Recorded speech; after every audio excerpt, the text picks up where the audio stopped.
Hi, my name is Chad Wilson and I'm the superintendent of our school district. It's been quite some time since I did a video for you, but I thought it would be appropriate at this time to talk a little bit about our financial situation that as we end this school year and move into the next fiscal year.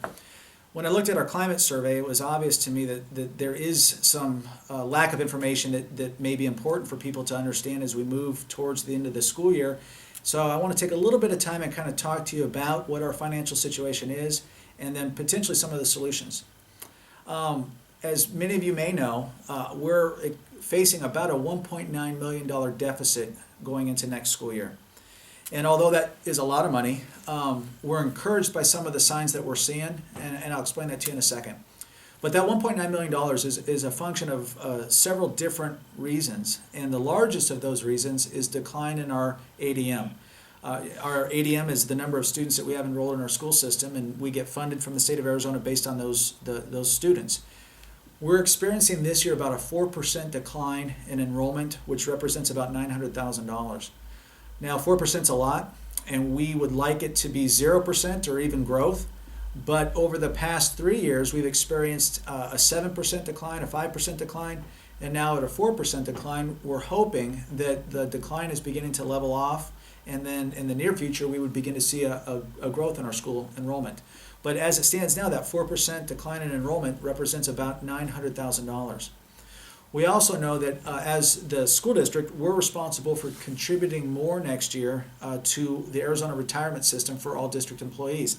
And that amount is roughly about $120,000. We're going to have to pay more next year than we did this year in relationship to the Arizona State retirement system for our employees. During the course of this year, we also added some teaching positions to accommodate some class size issues and some master schedule issues. And that was about $200,000 that we added to this year's budget that we're still responsible for going into next year. Last year's solution, meaning the financial solution that we created for this year, so last year's financial solution for this year, required us to borrow roughly $500,000 from our health care system. Now, I want to make sure people understand that we're a self-funded healthcare system, and the rationale and reason behind that is that a number of years ago we believed that instead of having a middle person in our healthcare system, that we would manage that process ourselves, and in doing that, then we didn't pay the fee that was required to pay in order to have a middle person manage our system. And in doing that, we were able to begin having some set-aside dollars that would allow us to potentially solve other financial issues within our district. And that's a good thing. I think that we've been very fortunate that we've created that scenario. But when it has allowed us to borrow out of that in order to solve some of our financial issues. But borrowing isn't always the best thing, and we're going to most likely have to borrow again this year.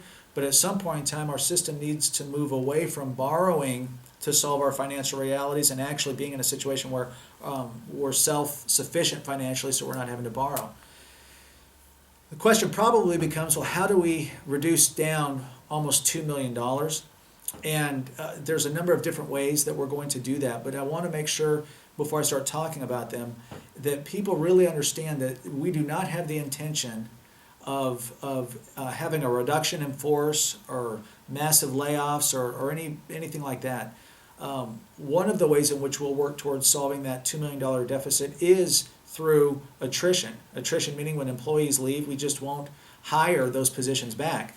With a decline of enrollment, there's a natural need and ability to decline staffing, which doesn't necessarily impact how we operationalize our system, but what it does do is it allows us to make our budget work and move forward. And so one solution is that we will have fewer employees in our organization next year than we have this year, but that number will be based on our staff ratios and pre-enrollment. And then we will accomplish that through attrition, not through a reduction in force or anything like that. I know that some individuals have expressed to me their concern that, are we going to have that again? What's it look like? And I really want to make sure that you understand that we're not going to have that. In fact, I think that we will accomplish the goal of reducing down very easily through attrition. We also are going to have to look at our contributions into healthcare. There's a number of different pieces in our healthcare program that we contribute to, and I think in solving our financial situation, we're going to have to look at how we are contributing to those. I also think, and this goes back to my first part, that we're still in a position, though, of having to borrow some dollars out of our healthcare system in order to make the budget work. I know, on people's minds and hearts is also the concern about, are we going to begin moving financially forward? That's a hard thing to do. It's a hard thing to do when we're still facing the deficit that we're facing. But I do believe that we're going to be very proactive in looking at ways to meet financial needs for individuals. Obviously, our ability to do that at the rate that I wish isn't going to be achievable this year, but I think there are going to be some opportunities, whether it's through the continuation of the 2% addenda that we gave this year, half in December and half in May, whether it's the funding of our professional growth that Ms. Hunt is working to get an analysis on what that would cost, and whether it's also the potential of additional funding that we can utilize to offset some of the costs that we're incurring in our lives, I think are all going to be fair issues for us to work at and look at as we start structuring our budget for 2012-2013. I wanted to share this information with you because in the next week or 10 days, something like that, those of you at sites, your building principals will begin talking to you about our staffing ratios and what our projected enrollment looks like and what that enrollment means in terms of staffing for each of those individual sites. Again, I don't expect there to be a reduction in force. I don't expect there to be anything other than attrition, but we are going to have to begin looking at how many fourth grade teachers we need, how many third grade teachers we need, how many eighth grade teachers we need, how many high school teachers we need.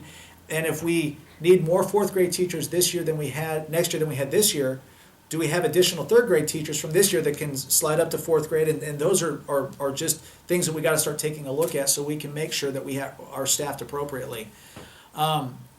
I think it's been I think it's important again for folks to understand that although the financial reality is very real, that we're working really hard to create solutions that not only move us forward educationally for our kids, but are also respectful and beneficial to our employees. If you have questions or concerns, please don't hesitate to stop by and see me, drop me an email, or give me a call. I just wanted to kind of touch base with you before your individual sites and departments started to talk about staffing. Thanks.